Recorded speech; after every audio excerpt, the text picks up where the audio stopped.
Chers abonnés, bonjour.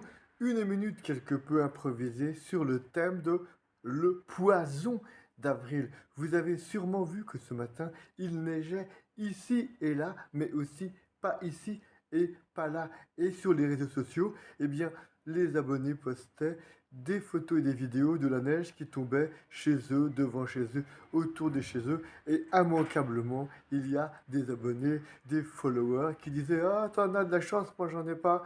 Eh bien, on va prendre ça comme thème, celui du poison d'avril, puisque la comparaison est, comme le dit Bernard Hugeux dans le livre Retrouver la source intérieure, la comparaison est un poison. En effet, c'est une graine de jalousie et qui se transmue, comme on le sait, comme on l'a vu, en jugement. La comparaison est source de jugement.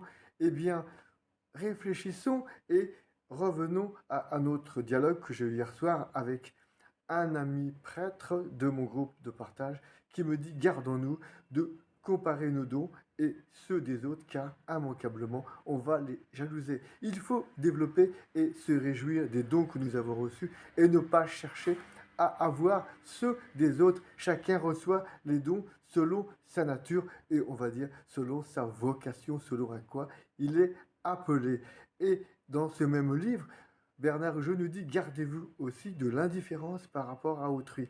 L'indifférence par rapport à ce que l'on est et ce que l'on sera, c'est une vertu. On l'a vu avec Jean 23, mais l'indifférence par rapport aux autres, ça peut être un poison si les autres sont en nécessité, sont en souffrance. Donc, l'antidote à cette comparaison, c'est la bénédiction.